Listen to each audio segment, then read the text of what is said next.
Good afternoon, everyone. This is Caitlin from TechServe Alliance, and welcome to today's webinar, Develop Candidate and Client Rapport. There will be a question and answer session after the presentation, so feel free to write in any questions you want answered in the question box on the right side of your screen. We are also recording today's presentation, which will be available to TechServe members on the TechServe Alliance website and will be sent out in follow-up emails. And with that, I'd like to introduce our speaker for today, Barb Bruno. Thanks, Caitlin, and welcome TSA members to our webinar today. And I think this is a very important topic because obviously we've got to develop rapport based on trust. For years, when I first went into this profession, they kept telling us that you've got to control candidates and control clients. And I learned very early in my career, and just from my experience of being a parent of 5 kids, that you really can't control another human being. And so I think it's really important, if any of you were ever taught that you need to control candidates and clients, it just doesn't work. In order for you to develop strong client relationships, what you need to do is you need to change your role from provider to advisor. You want your clients to view you as a consultant and then their friend rather than as a vendor or a salesperson. In order to accomplish this type of relationship, you need to understand the needs of your clients. You need to customize your services to fit their needs. You need to have more than one contact at every company because, as you and I both know, contacts are leaving much quicker than they used to. I used to have the same client for 15 or 20 years, and it was wonderful. Now you can establish a relationship with a contact, and within 10 months, they're gone. And now you have to start from scratch. And that's why you have to make sure you have more than one contact at every one of your clients. You also want to form a lifelong relationship with this person. I can remember that I was always taught there's sort of a line you keep between yourself and your clients. And I learned that's not true. That if you can make your clients your friends, number one, if business gets tight, they'll still utilize your services. And if they make a move, they'll take you with them because you're their sounding board, you're their consultant, and you're their friend. They don't want to lose you as a resource. Years ago, our profession took the approach to marketing. Let me tell you about the services we have to offer. And this is referred to as WWD. This is the what we do approach. And that just is not working in this marketplace. In fact, I talked to an IT consulting firm in California recently, and they were rolling out a new service. They were rolling out some IT consulting that they wanted to do. And they wanted me to teach their salespeople how to sell recruiting and also sell the IT consulting service. And they had come up with this flipped, with these 8 slides. They wanted their people to go in when they were making their sales calls and get out their computer and give this, 10-minute presentations with 8 slides. And they had worked long and hard on it. And I said, don't do it. And they're like, what? And I said, that's a what we do presentation. And your recruiters don't know enough about the IT consulting business to really sell it. And if you confuse a buyer, if you go in selling too much, confused people don't buy. They choose not to buy. And so it's not about what we do. And that's what we did for a long time. Even our websites were all what we do. In today's competitive marketplace, the new approach has to be, what services do you need? It's all about the what's in it for me, the benefit to other people. Then you customize your services around the needs of your client. If a need exists that you don't offer, you refer them to somebody in our profession who can provide those services. Or you may look at that as an opportunity where you decide to offer additional services to your clients. But I want you to look at what you're doing. Look at your marketing materials. Look at your website. Listen to your calls. Are you doing we do this, we do that, we do this? Because I can tell you, I just got back from the RecruitCon convention in Austin, Texas. And I was the only one from the staffing and recruiting profession, again, at this conference. And I do this a lot. I'm trying to get in front of our end users. I'm trying to get in front of companies and corporations and their conventions. This happened to be a conference of all talent acquisition professionals, as well as some hiring authorities. And even when I was doing my keynote, they were putting their hands up and interrupting me, which I found pretty interesting. Audiences are much more aggressive, than I've ever seen them before. But one of the things they said they can't stand is when we call and we're talking about, we do this, we do that, and we do this. They go, how can you sell to me before you know what's important to me? And so it's all about the benefit to the other person. So let's talk about the needs of your clients. Consider these 2 projects, okay? You should do an annual prospectus for all your clients, your current clients. Consider doing this in November or December of this year. This is just a summary of all the contracts and orders you've received, how many you filled, the time frames, how long did it take you, what candidates have you placed with this client that are still working there, and any other information. And then what you do is you send or personally deliver this prospectus, and then find out what it would take to increase your business by 5% in the coming year. Imagine what would happen to your sales and profits and your production if every client increased their business with you 5% every year, year after year. And what you want to do is you want to develop questions important to the growth of your business. Okay, and so questions could be, how would you rate our overall service? What do you like most about what we do? Where do we need to improve? Are there any additional services you would like us to offer?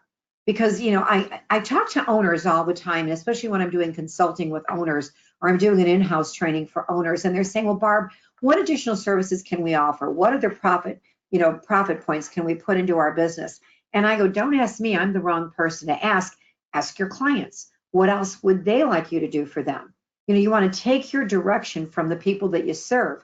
And if you want to know what services your clients will buy, just ask them. Or are they asking you questions for things and you find yourself saying, we don't do that?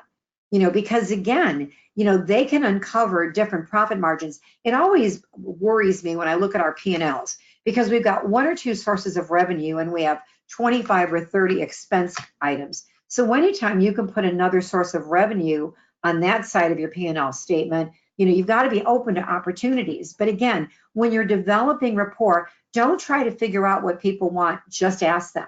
You want to know what will be most important to them in the coming year and what's going to be their greatest hiring challenge.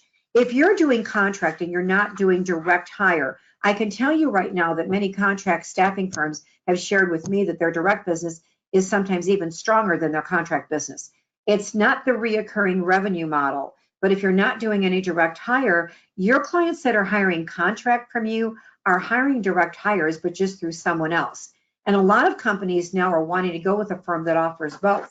So, when you ask them, what is your biggest hiring challenges? You've got to know that. They also know their hiring budget for the coming year. And again, you could do this any time of the year. You could decide to do this after June. You could decide to do it for the first 6 months of this year. If in fact you want to generate more business or you don't feel like you're getting enough business out of your clients, you might want to give them a 6-month perspective on, let's review the first 6 months of this year. It gets you in front of your clients, and every time we do this, we generate more business. We also ask them if there's anybody hiring in the company that is hiring, what we place that we should be talking to. Too often you're dealing with one person at a company, or maybe you have a couple contacts at your current location, but there's other departments, there's subsidiaries, there's other hiring authorities that hire exactly what you do, and they're not sharing the name. They're not referring you, not because they wouldn't, because you haven't asked.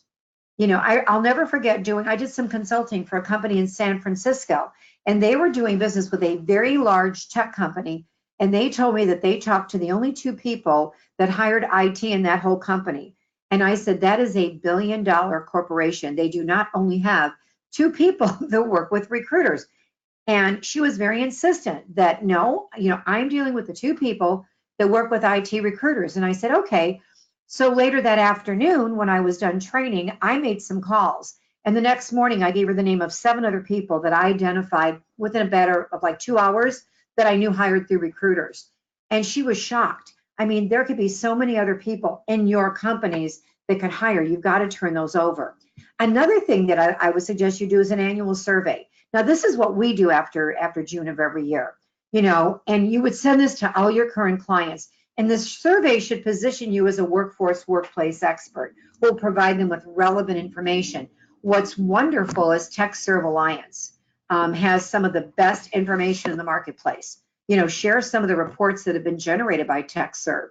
I look at TechServe's, in fact, you always hear me say that TechServe is the best association out there. And all of you know that I train for probably 20 associations in any given calendar year. And I've never found anybody that even comes close to TechServe Alliance because they care about you. I've never seen an association that cares more about their members than TechServe. They put their arms around you. They give you information that you need. They give you things that you can send to your clients that would be very relevant to your clients. I know when I'm doing training, they are constantly calling me asking, what I'm seeing in the marketplace, because they know I'm at tech conferences. They know I'm inside a lot of, really large IT consulting firms. So they're constantly coming, going out there and seeing what it is that they can offer you. But these reports are things that you can send to your clients that they're going to be very impressed with, that will help them. Keep in mind when you develop a survey, what you're attempting to achieve by the survey.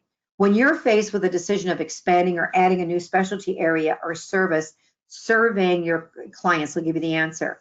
And you'll have your highest success and profit margins. It was interesting because I recently did some consulting for a company in California. For some reason, I'm spending a lot of my time in California these days. I'm going there again next week. But it was interesting because everybody was telling me that the margins in their particular area of California have really gone down in IT contract. Well, I had like 6 or 7 of my other clients in the same marketplace. And so that evening, I reached out to a couple owners and asked them about their gross margins of profit and what they're seeing, and are they seeing margins going down? And none of them were. But everybody in this company just decided, gee, margins are coming down. And so they were too quick to negotiate. When you're surveying your clients, when you're going out there and finding out what their budgets are, you're going to realize that your margins should not be going down. It's also important that all of you are very well read.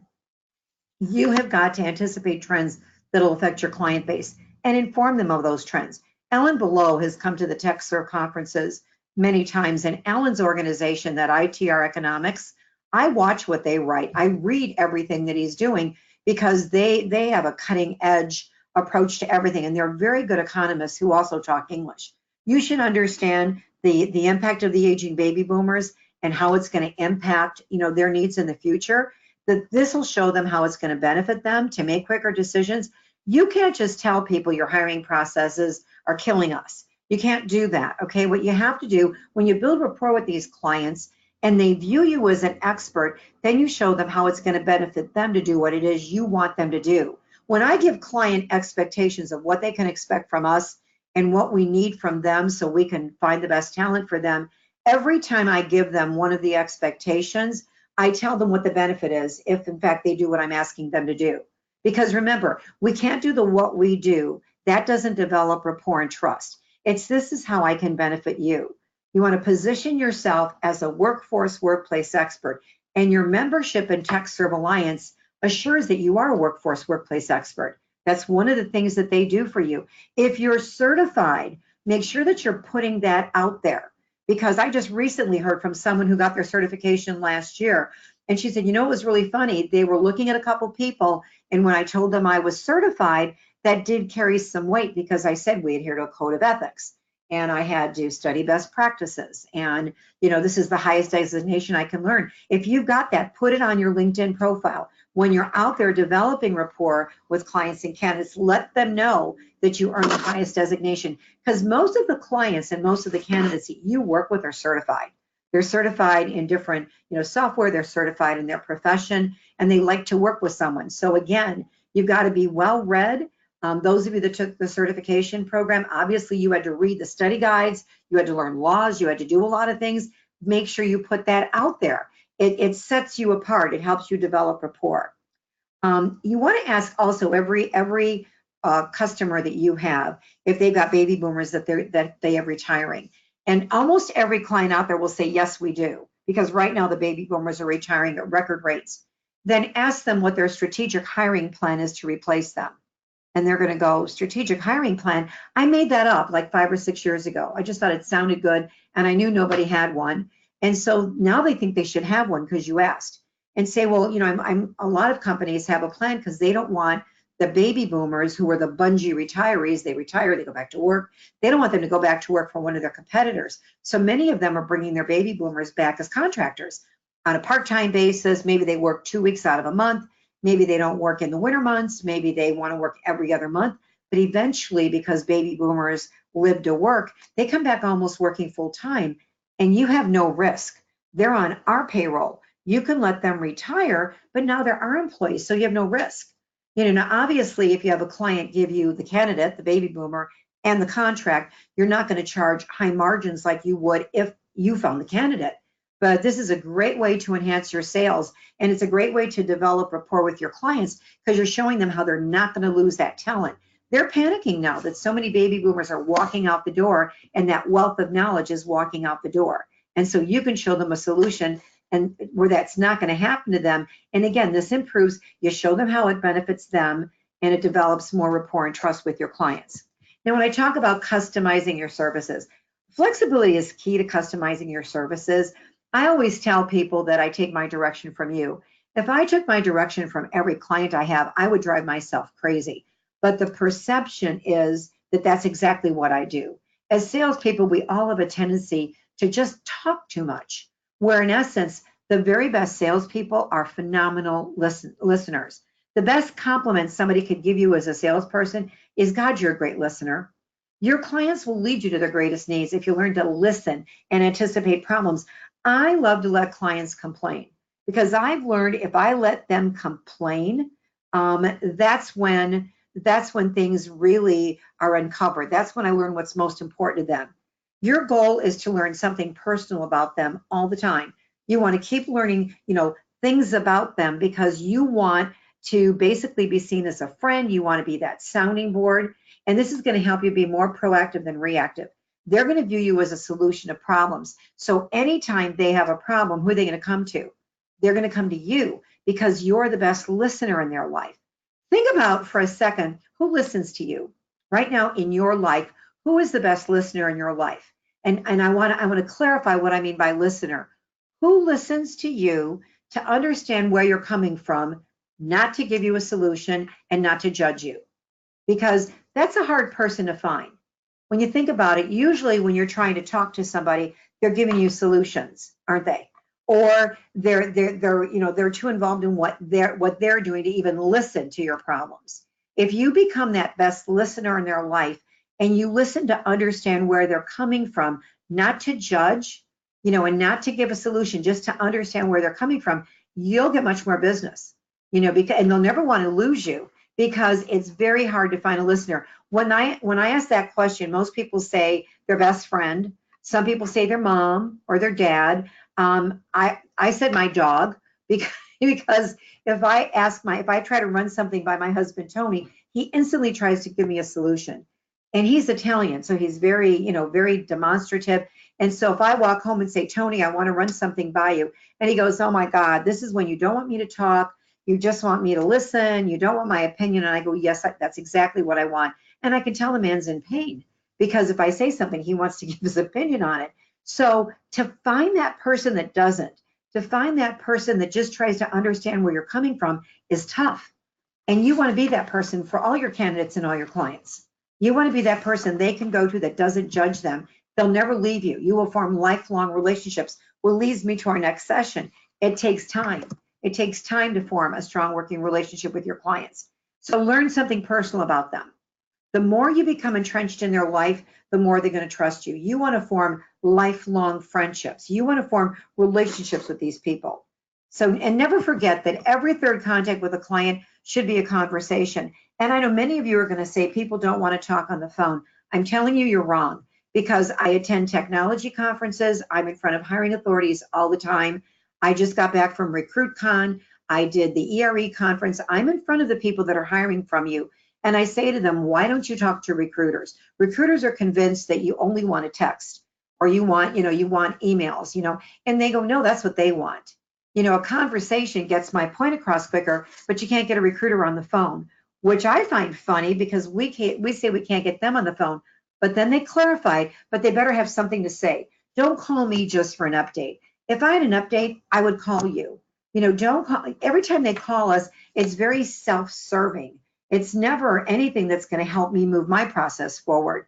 It's always self-serving. So again, you want to form relationships with these people, and again, you've got great reports from TechServe that can position you as that workplace expert. And so that's got to be very important to you. And also take your clients to lunch, take them golfing, take them to a sporting event. When you're not at work, clients are convinced that the only time we talk to them is when we're making money. I hear that all the time when I'm at these conferences. They only think we talk to them when we're making money. And the problem is sometimes that's a true statement and that can't be a true statement. You got to talk to them to inform them of what's going on. You've got to let them know about trends, share some of the information that Ellen below sends out, share information that TechServe sends out, and do something fun with them. Because when you're at lunch, you don't want the lunch to be about, well, who are you going to hire from us? You want the lunch to be about them. What's going on with you? What's new in your life? How are things going at work? If you've ever had a client leave and you didn't know they were even interviewing, you were a vendor. They didn't trust you enough, because if a client trusts you, they'd ask you to help them with their resume. They would have helped you possibly help them find another job. They would have taken you with them. And so again, we started as a vendor, but then you've got to get that to trusted advisor, consultant, and then friend.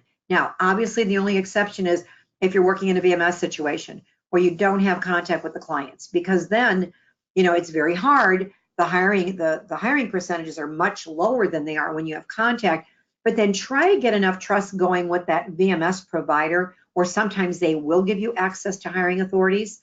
And again, I know many people that are working in a VMS situation where they can interact with the hiring authorities, and that's the best of both worlds, because again, you have set margins, the pricing is all set, and when you don't have contact with the hiring authorities, it's tough. And so develop rapport with whoever that contact is and see if they won't open the door to some of the hiring authorities.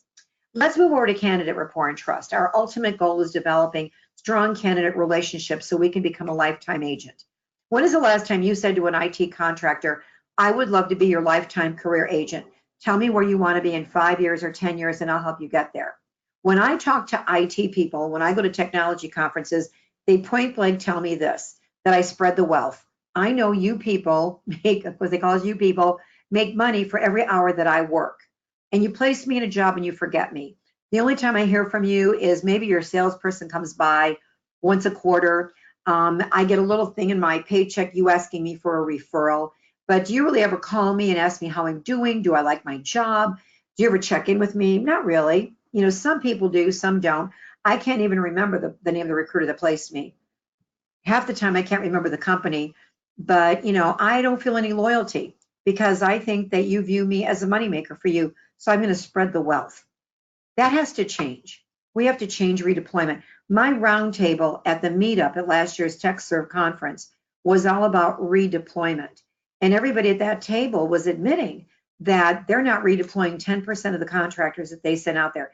Think of how hard you work to find these skilled contractors and how your life would change if they loved you and came back, if they viewed you as a lifetime agent they could trust, if they felt you really cared about them, you didn't just view them as a source of income. Because quite frankly, that's how most of them feel. And this is something this is a whole project. This is not something that you've got to decide, gee, I'm going to call them every so often. You go to your candidates and ask them what they would expect from you. How can you position yourself as their lifetime career agent? I know some companies that have a 75-80% redeployment, but that's not the norm. The norm is less than 10%. And so that's why this is so important. Think of how your life would change, because understand something, and I've said this to you in other sessions that I've done. Your contractors that are out there are either your army of recruiters recruiting other people for your company, or they're being recruited away.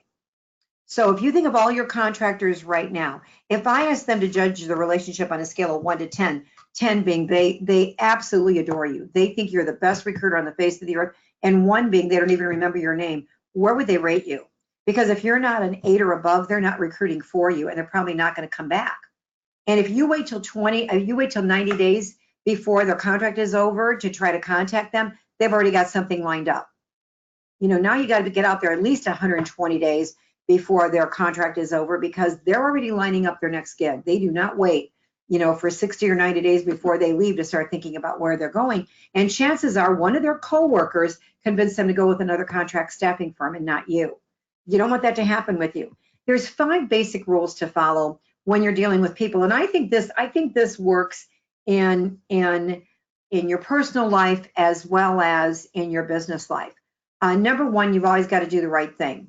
You can't just do things for the money. If you want to be in this long term, you got to be a good person. You got to have some ethics. You've got to do what's in the best interest of your clients and your candidates. You got to do the best job you can. And I don't care what's going on in your personal life. It can't come in the office with you. You got to dump the personal stuff at the door and walk in the office. Yesterday, I had a situation. I was in the middle of doing a webinar, and I get an emergency phone call that my husband is being rushed to the hospital. I was only 10 minutes away from, I finished my call. Of course, I rescheduled some things and ran out. But people I talked to yesterday afternoon had no clue what went on in my life yesterday. Because you know what? Quite frankly, they needed me at a level 10, regardless of what was going on with my husband.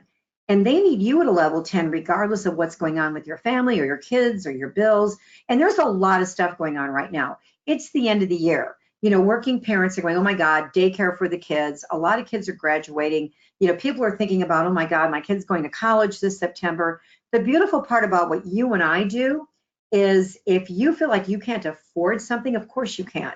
Just get more successful in this profession.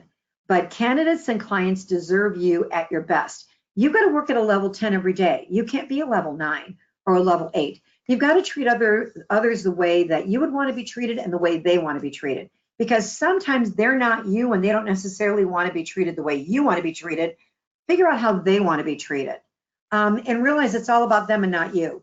You know, and yes, of course, I mean, we want to place people in jobs. We want to satisfy our clients. But if you don't make it about them, you're not going to be successful. You know, they've got that tattoo on their forehead. What's in it for me? You want to develop rapport and trust. Always address the what's in it for them. Let them talk. Let them complain and position yourself as that best listener in their life, and they'll never leave you. And no, it's not your job to agree or disagree with them.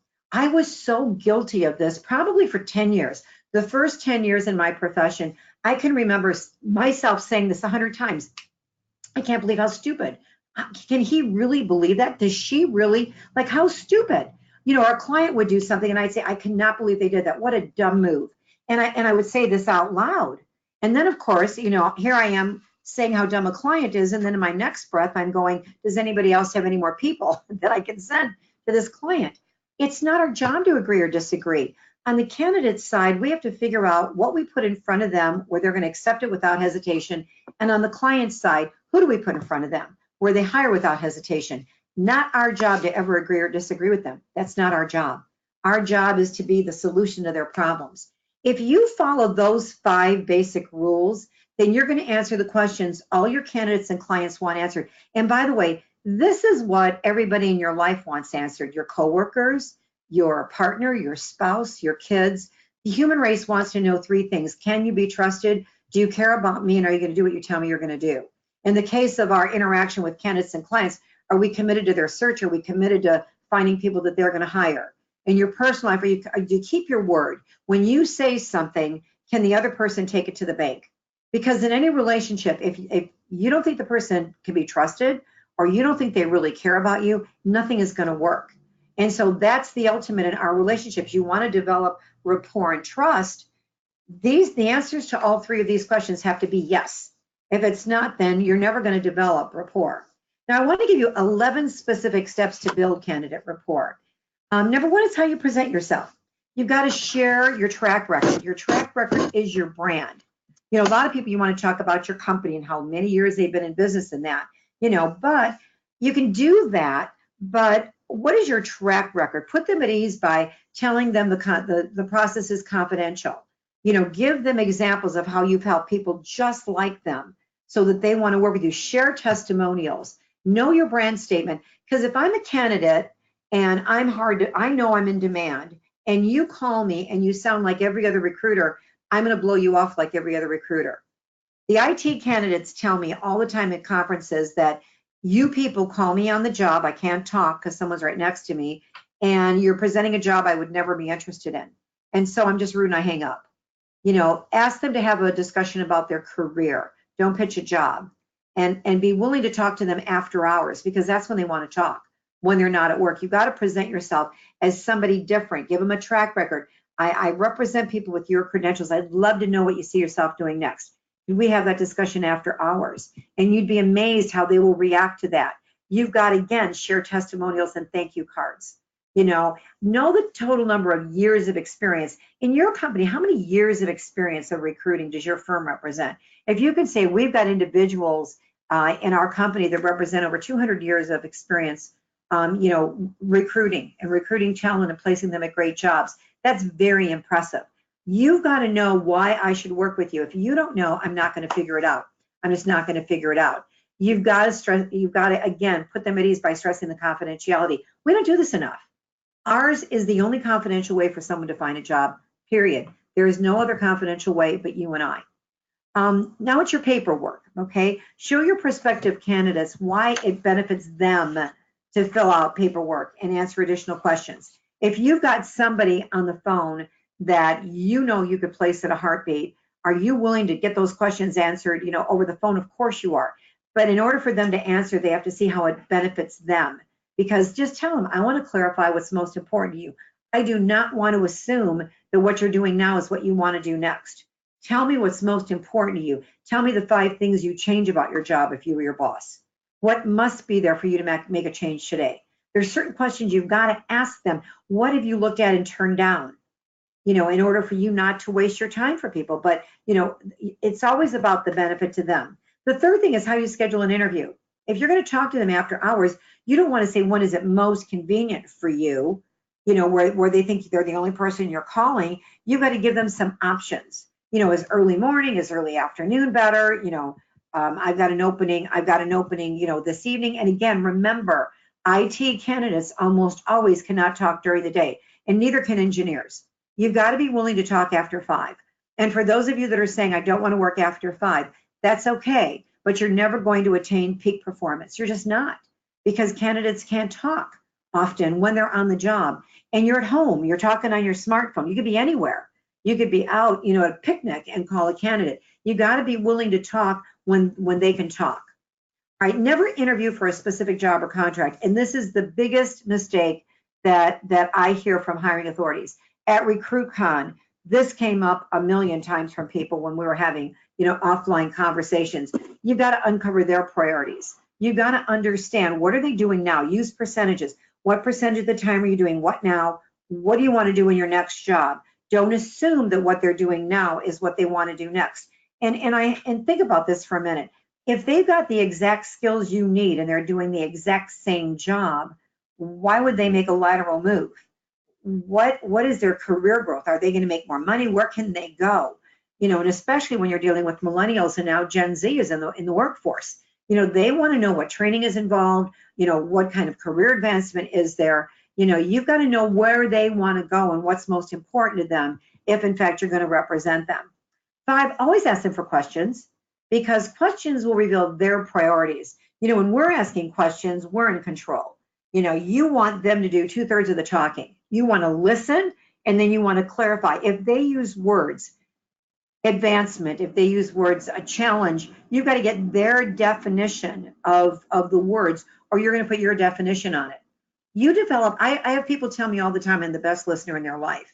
And even when I find myself, in fact, it was interesting. I just met my niece's fiance, and I almost felt sorry for him because they were coming through town. They stayed with my husband and I one evening this past week. And finally, my husband said to me, stop with the inquisition. And I didn't even realize at dinner, because I'm a natural interviewer, I knew everything about his family. I knew everything about, where he went to school and what his aspirations are. And my niece said, please don't stop, Aunt Barbara, because he said things to you that I didn't even know. And I've been dating him for 2 years. And she said, it's so funny how you just know what questions to ask. And if you would use a word I didn't understand, I don't understand. What do you mean by that? Like he was doing something in automation that I really didn't understand. And I got him to really describe what it is that he does. And my niece was so intrigued. She was like, I never knew that's what you do. She goes, that's what you do. I mean, it was kind of funny. But don't we naturally do that? When people use words, ask them to define it. Because what he said to me was, he said to my husband, don't stop. He goes, it's so rare that somebody lets you talk about yourself. I'm really enjoying this. And again, we've got to be that best listener in the lives of all of our candidates. You also want to re-interview them, because when you first call them, you're a stranger they don't know or trust. And most candidates have had an experience with a recruiter, and we only place 5% of the people we attract. And so the chances of them having a negative experience with a recruiter is probably pretty high. And that first interview is like a first date. They're going to reveal what they can tell a stranger that they don't trust. But once they see that you're going to do something with them and you start working with them, the answers just get more robust. It's not that they're lying to us. I think they're very guarded at first. But the one thing you definitely want to ask them up front is, what are the 5 things you change about your job if you were your boss? Because that's the real reason they'll move.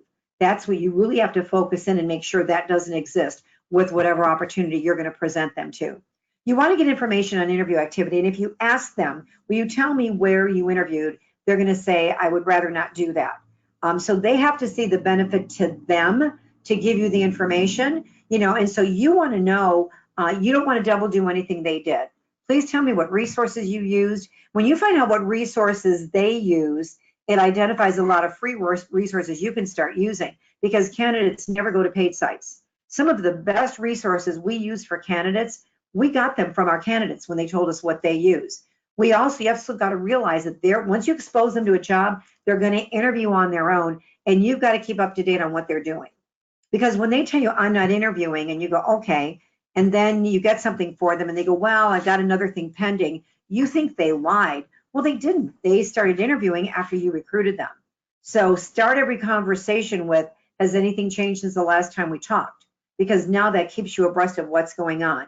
And again, the internet has made it very easy for them to go out there and network. And IT people are the most networked people out there, with the exception of cybersecurity people who don't want to be found. But everybody else, is out there, and you don't want them, you want to try to send them on 2 or 3 openings. That's why you want to, really multi-use them and market them if you only have one kind of decision. Ask them what kind of decision maker they are, because your inclination is going to be to send them to your best client first. But if they'd rather look at 2 or 3 things, if you're not going to do that, they're going to do it on their own. So ask them where they want to work and market them into those companies. Again, you're trying to establish trust and rapport. And if they realize that you're going out there and working on their behalf, even if you don't get them a job, they're fascinated that you took the time to find out what was most important to them. And again, I can tell you at the last technology conference I was at, they feel like a number. They feel that we have a job. Say that you have a .NET developer job, and you just call as many .NET developers as you can until somebody says yes. And then you get back on the phone and you look to your next job, and they feel we represent the clients and not them, that we don't care about them. And remember, candidates have to know, you want rapport and trust. Do you care about me? Can I trust you? Do you do what you tell me you're going to do? And so if they feel like a number, we're not getting across to them that we also care about them. And you better, it's a candidate-driven marketplace.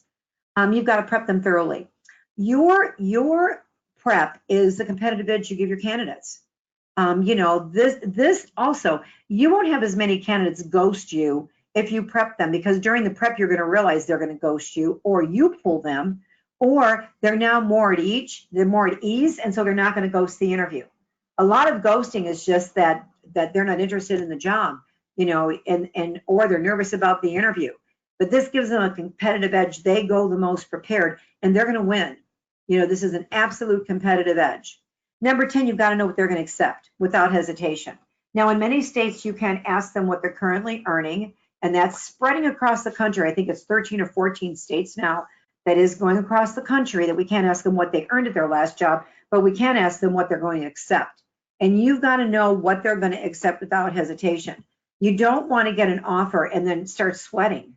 You've got to pre-close them throughout the process so that when you get an offer, you're happy. You're not going, oh my God, they're never going to take this. If your client moves too quickly or drags their feet, this can often ruin a deal. So you've also got to know their time frame. You've got to know when they're ready to move, and so you've got to have that target date to hire. You've got to know when decisions are being made so you can develop rapport with these candidates. Lastly, you've got to follow up after they're placed. If you place me and forget me, I don't think you care. I am convinced I'm a paycheck to you. I'm convinced that I make money for every hour that I work and that you don't care about me. And you've got to follow up them in numerous ways. You've got to send me a birthday card on my birthday. You've got to send me some direct mail. You've got to do a phone call. Any of you in Boston, and if you had a Bruins fan, they're not happy today. They lost the Stanley Cup. You should have reached out to all your Bruins fans and said, boy, this hurt. If you were from St. Louis, you should be reaching out to the Blues fans, congratulating them. If you've got, basketball fans, you should be doing something. The NBA finals are tonight, or any current event that's going on. Talk to your candidates. Treat them like one of your friends, because now they realize that you didn't just put them in a job and you're making a paycheck, on them. And have a succinct process of when you're going to follow up with people.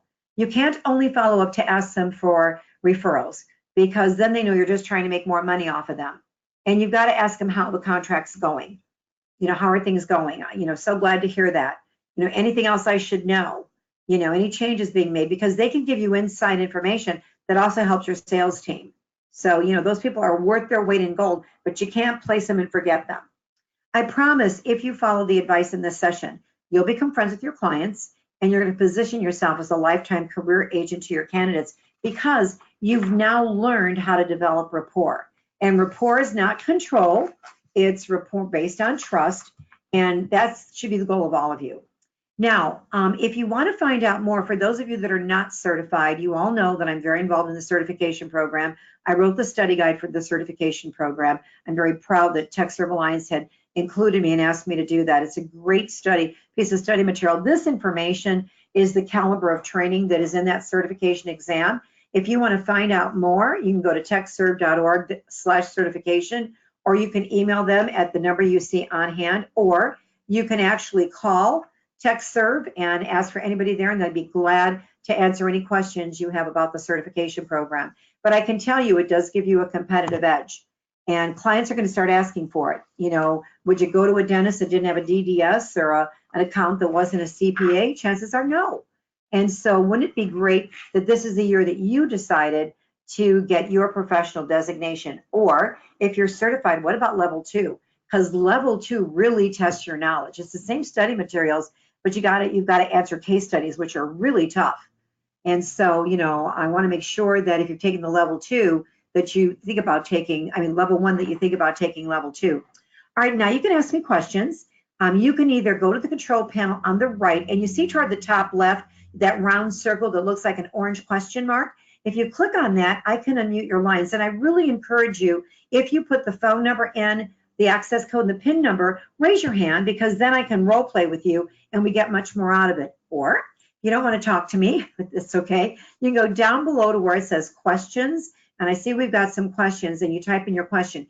If you don't want me to say your name, then please put confidential or anonymous, because if you don't put confidential or anonymous, I'll say your first name when I ask questions. So let's see, I've got a question from Virginia. This is one of your best sessions. Well, thank you. Is this available for replay? Yes, it is, Virginia. And at the end of this call, Caitlin will actually give you how to access the recording of the call, but it actually goes on their site. So all of the calls that I do are available for replay, and you can watch them over and over again as a member of TechServe. Let's see if we have any other questions here. Okay, I have a question from Susan. How long would it take me to study? We're really busy, but I want to earn my certification.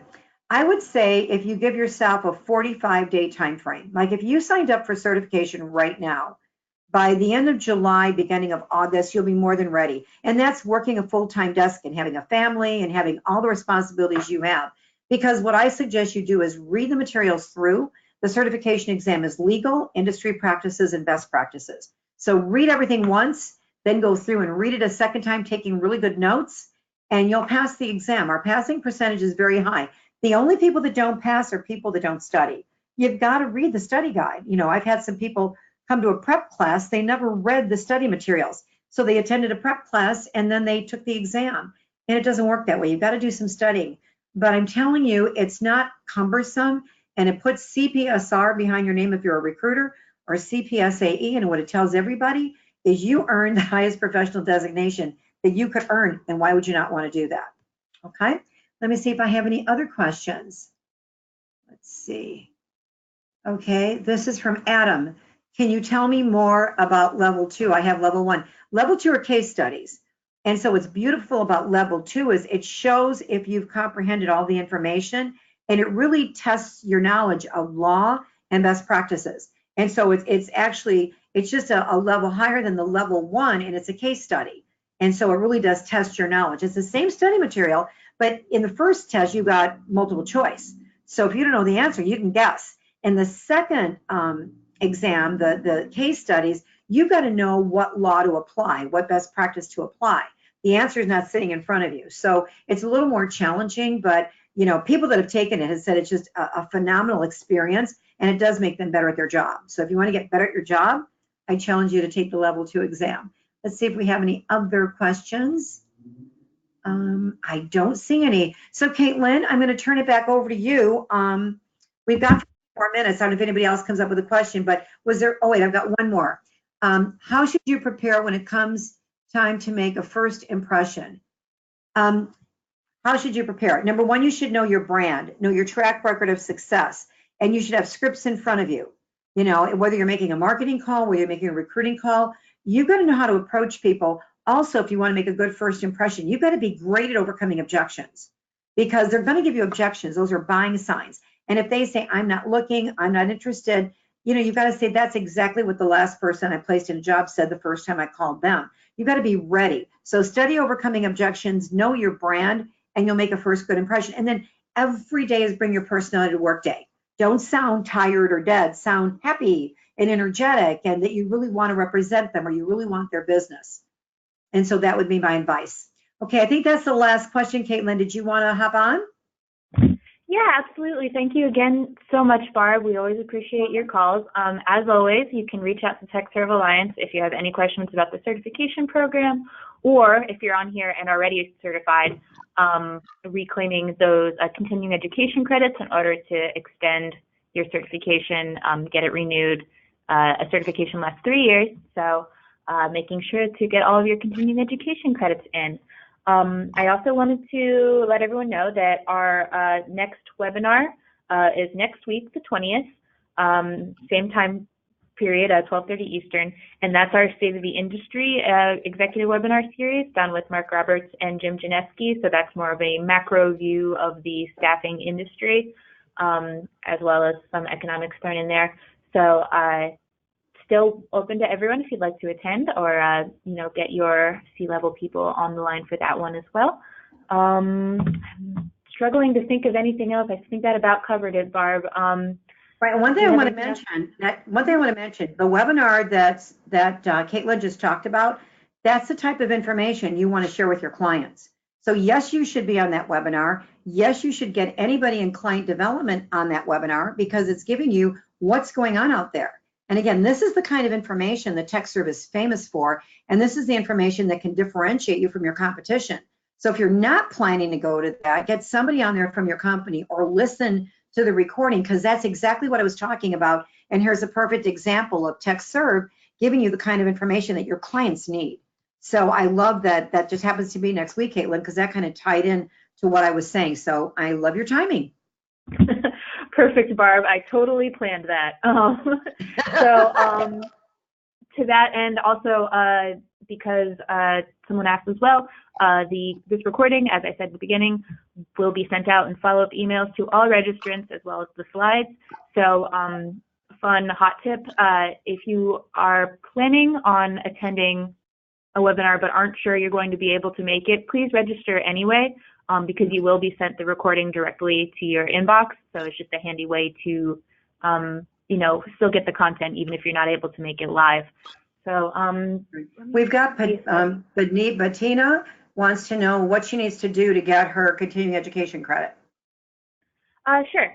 So you can log that via the certification portal. I am not positive about the exact file pathway, but you'll have to log into your certification portal account and follow the links through to just claim the credits. It's self-claimed, so just enter them in and we will cross-check and approve. Right. And if you have any questions, if you run into any problems, you know, TechServe is more than willing to take your phone call. So go on the site, but then if you run into trouble, just pick up the phone and they'll walk you through it. One last thing, Barb, did you already mention your LinkedIn endorsement deal that you're running? I did not. I had said that if anybody would sign up for certification during the month of June, that if you sign up during the month of June and you pass the exam in the given amount of time, I will give a personal LinkedIn recommendation to any of you.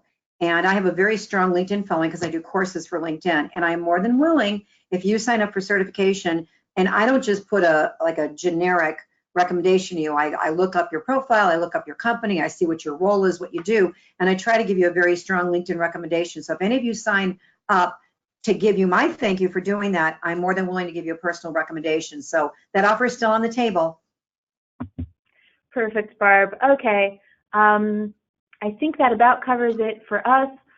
Once again, we'd be willing to field any questions you have after the presentation for either TechServe or Barb.